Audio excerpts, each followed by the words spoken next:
Hello students, कैसे हैं आप सब। स्वागत है आपका हमारे चैनल एडुगॉग में। तो आज हम क्लास 9th एनसीईआरटी बिहाइव से एक चैप्टर करेंगे, chapter 4 a truly beautiful mind. चलिए फिर स्टार्ट करते हैं। Albert Einstein was born on 14 March 1879 in the German city of Uloom without any indication that he was destined for greatness. Albert Einstein का यहाँ पर जो चैप्टर है हमारा वो एल्बर्ट आइंस्टीन से रिलेटेड है।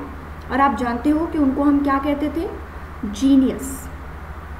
जैसे पार्ले जी में होता है ना, जी माने जीनियस, तो ऐसे ही हमारे जो एल्बर्ट आइंस्टीन थे वो जीनियस थे।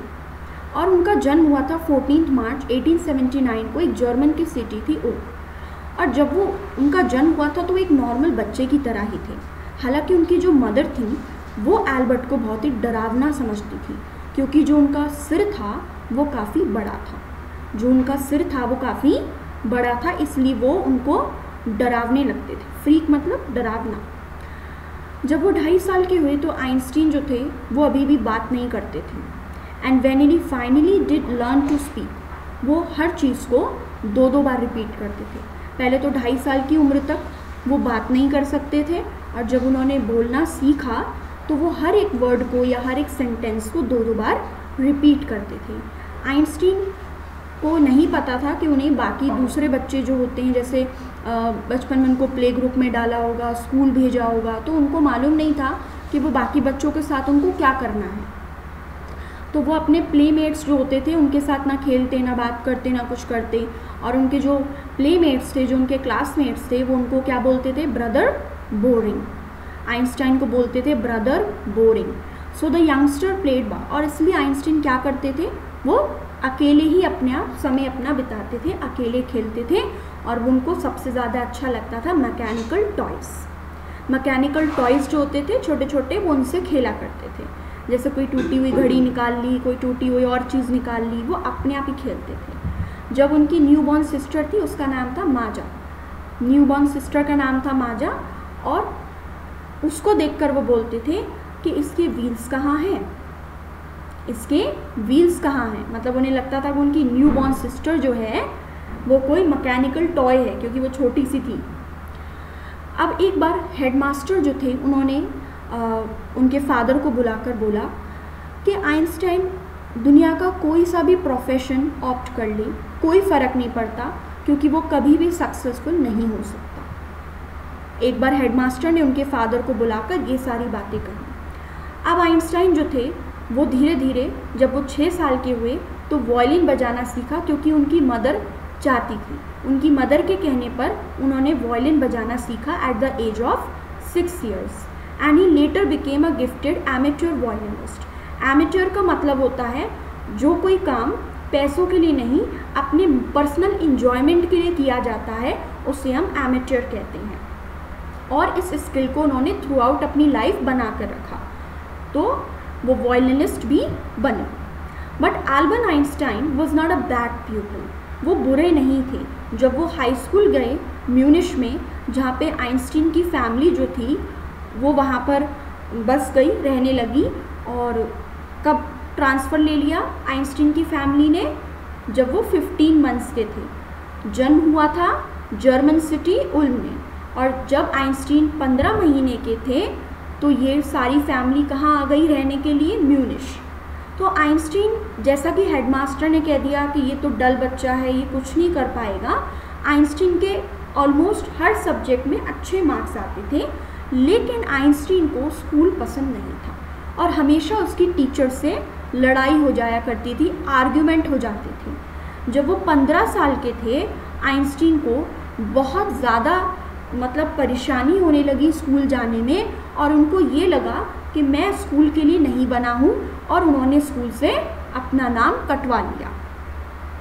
उसके 1 साल पहले एल्बर्ट के पेरेंट्स जो थे वो मिलान चले गए थे। यानी जब एल्बर्ट आइंस्टीन 14 इयर्स के थे तो एल्बर्ट के पेरेंट्स मिलान चले गए। मिलान इटली में है, और उन्होंने अपने बेटे को रिलेटिव्स के साथ छोड़ दिया था। बहुत ज़्यादा लंबे डिस्कशन के बाद आइंस्टाइन की जो इच्छा थी वो पूरी हो गई कि वो एजुकेशन जर्मन स्पीकिंग स्विट्ज़रलैंड में कंटिन्यू करना चाहते हैं। उनकी इच्छा थी कि वो स्विट्ज़रलैंड में अपनी एजुकेशन पूरी करना चाहते हैं और यहाँ से उन्होंने अपने स्कूल से नाम कटवा लिया। आइंस्टीन हाईली गिफ्टेड थे मैथमेटिक्स में और उनका बहुत इंटरेस्ट था फिज़िक्स में, और स्कूल फिनिश करने के बाद उन्होंने ज्यूरिश की यूनिवर्सिटी में पढ़ाई करने का फ़ैसला किया। हाईली गिफ्टेड मतलब जैसे हमारी जिस लेवल की मैथ्स होती है हम जो कर सकते हैं उससे भी कहीं ज़्यादा आना।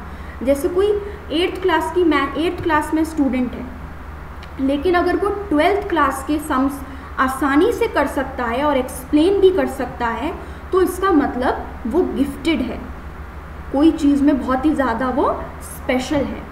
तो वहाँ पर उन्होंने फैसला किया कि मैं ज्यूरिश यूनिवर्सिटी में अपनी स्टडी को कंटिन्यू करूँगा।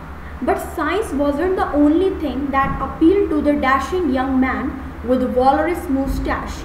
वॉलरस मुस्टैच, जैसे आप ये इनकी मुस्टैच देख रहे हैं, मूछे देख रहे हैं ना, नीचे की तरफ होती हैं, तो उसे कहते हैं वॉलरस मुस्टैच, ठीक है। और काफ़ी ज़्यादा हैंडसम थे ये अपने जब ये यंग थे, और साइंस के साथ साथ इनको एक और चीज़ में इंटरेस्ट था। इनकी एक फेलो स्टूडेंट थी मिलेवा मैरिक, जिसको ये क्लेवर क्रिएचर कहते थे, क्योंकि जो इनकी स्टूडेंट, ये जो इनकी फ्रेंड थी, फेलो स्टूडेंट थी, इनके साथ पढ़ती थी मिलेवा मैरिक, वो इनसे भी ज़्यादा इंटेलिजेंट थी।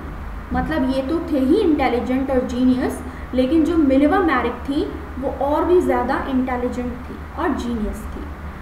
तो ये भी यहाँ पर यूनिवर्सिटी ऑफ ज्यूरिश में अपनी स्टडीज़ को पढ़ने के लिए आई थी और आइंस्टीन को ये काफ़ी ज़्यादा पसंद आने लगी। अब आपस में इनके बीच में लेटर्स एक्सचेंज होने लगे, और लेटर्स में ये कोई ऐसी बातें नहीं लिखते थे जैसे लंबे चौड़े शायरी लिख दी या फिर ये लिख दी। जो इनके लव लेटर्स होते थे उसमें भी ये साइंस मिक्स कर देते थे। तो आइंस्टाइन क्या लिखते थे, how happy and proud I shall be when we both have brought a work on relativity to a victorious conclusion. तो लव लेटर में भी इस चीज़ की बात हो रही है। अब 1900 में जब आइंस्टीन 21 ईयर्स के हुए तो वो यूनिवर्सिटी ग्रेजुएट हो चुके थे, लेकिन अभी भी उनके पास कोई जॉब नहीं थी। तो वो टीचिंग असिस्टेंट बने और उन्होंने प्राइवेट लेसन्स, ट्यूशन्स वगैरह देना स्टार्ट करा, और फाइनली 1902 में एक टेक्निकल एक्सपर्ट बन गए एक पेटेंट ऑफिस में, और वहाँ पर जाके उनका थोड़ा सा जॉब सिक्योर हो पाया। While he was suppose to be assessing other peoples, दूसरे लोगों को इन्वेंशन में हेल्प करते थे, लेकिन आइंस्टाइन अपने आइडियाज़ भी सीक्रेटली डेवलप कर रहे थे। और उनका जो जहाँ पर वो काम करते थे तो वहाँ पर जो उनका डेस्क ड्रॉर था उसको सभी लोग मजाक उड़ाते थे उनका और बोलते थे, ये जो तेरा ड्रॉर है ना, ये ब्यूरो ऑफ थ्योरेटिकल फिजिक्स है। यहाँ पर वो अपनी बहुत सारी चीज़ों को रखते थे, अपने आइडियाज़ को छुपा कर रखते थे, और अपना कभी समय मिलता था तो उस पर काम करते थे। 1905 में उन्होंने बहुत एक फेमस थ्योरी मतलब रिलीज़ करी, स्पेशल थ्योरी ऑफ रिलेटिविटी, जिसके अकॉर्डिंग टाइम और डिस्टेंस एब्सोल्यूट वैल्यू नहीं है। दो परफेक्ट एक्यूरेट क्लॉक्स भी कभी भी एक साथ सेम टाइम शो नहीं कर सकती। ये मतलब एक तरीके से ऐसा फॉर्मूला था, ऐसी थ्योरी थी जिसने साइंस में एक रेवोल्यूशन लाके खड़ा कर दिया था, और बहुत फेमस उन्होंने इक्वेशन दी E = mc², जहाँ पर E stands for energy, M for mass and C for the speed of light in a vacuum which is about 3 lakh km/second। तो ये उन्होंने बहुत वर्ल्ड फेमस फार्मूला दिया। While Einstein was solving the most difficult problems in physics, Einstein physics में ज़्यादातर difficult problems को solve कर रहे थे। उन्होंने बहुत अच्छी थ्योरी दी थी, लेकिन जो उनकी पर्सनल लाइफ थी वो काफ़ी ज़्यादा ख़राब होती चली जा रही थी। एल्बर्ट आइंस्टीन, मिलेवा मैरिक जो उनकी फेलो स्टूडेंट थी, मतलब जो उनके साथ पढ़ती थी और जिनसे इनको काफ़ी ज़्यादा अटैचमेंट था, शादी करना चाहते थे स्टडीज़ को कंप्लीट करने के बाद, लेकिन एल्बर्ट आइंस्टीन की जो मदर थी वो इस शादी के खिलाफ थी। उनको ये लगता था कि मिलेवा मैरिक जो है, जो एल्बर्ट आइंस्टीन से 3 साल बड़ी है, ये ठीक नहीं है, और वो मिलेवा मैरिक जो हैं वो एल्बर्ट आइंस्टीन से भी ज़्यादा इंटेलिजेंट है। तो उनकी मदर का कहना था वो भी तुम्हारी तरह बुक है, तो तुम्हारी शादी ज़्यादा दिन चलेगी नहीं, इसीलिए तुम इससे शादी मत करो। लेकिन फाइनली हुआ क्या कि जनवरी 1903 में इन दोनों ने शादी कर ली और बाद में जाकर इनके 2 बेटे हुए। But a few years later the marriage falter, marriage जो थी वो ज़्यादा चली नहीं as according to her mother. Mileva was losing her intellectual ambition. Mileva जो थी उसको ये लग रहा था कि शादी होने के बाद से जो मैं पढ़ना चाहती थी या फिर जो मैं और इन्वेंशंस करना चाहती थी, कुछ थ्योरीज बनाना चाहती थी, मतलब जो मेरा करियर था वो ख़त्म हो गया और मैं एक हाउसवाइफ बनकर रह गई हूँ। तो इसकी वजह से इनके बीच में कांस्टेंट टेंशन्स रही, फाइटिंग हुई और फाइनली 1919 में इन्होंने डाइवोर्स कर दिया। आइंस्टीन की शादी हुई दोबारा से, उन्होंने अपनी कज़न एल्सा के साथ उसी साल शादी कर ली। अब आइंस्टीन के नया पर्सनल चैप्टर जो था coincided with his rise to world fame. अब यहाँ तक आते आते आइंस्टीन एक ऐसा नाम बन गया था जिनको वर्ल्ड में लोग जानने लगे थे। 1915 में उन्होंने अपनी जनरल थ्योरी ऑफ रिलेटिविटी दी थी जो कि इंटरप्रिटेशन बताती थी ग्रेविटी का, एक नया इंटरप्रिटेशन दिया ग्रेविटी का। और उन्होंने एक्यूरेटली मतलब प्रूफ के साथ 1919 का सोलर एक्लिप्स जो होता है, सूर्य ग्रहण को भी एक्यूरेटली उन्होंने एडवांस में बता दिया था।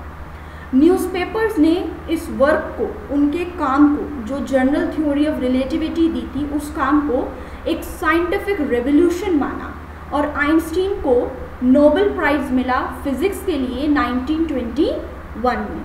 और बहुत सारे ऑनर्स मिले, बहुत सारे अवार्ड्स मिले, all over the country, all over the world उनको इन्विटेशंस आते थे, प्रेस में, मीडिया में, हर जगह पर उनका नाम छा गया था। अब वो एक ऐसा नाम बन गए थे कि सब उन्हें पहचानते थे। फिर नाजीज जब पावर में आए जर्मनी में 1933 में, आप लोगों ने सोशल साइंस में पढ़ा होगा, इनेबलिंग एक्ट आया था 1933 में और उससे नाजीज जो थे यानी हिटलर जो थे वो डिक्टेटर बन गए थे जर्मनी में।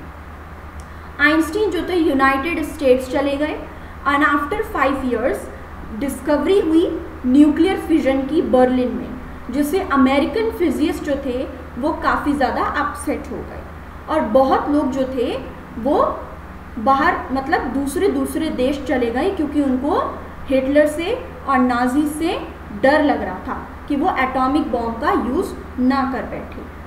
तो आइंस्टीन भी इसी वजह से अमेरिका शिफ्ट हो गए थे।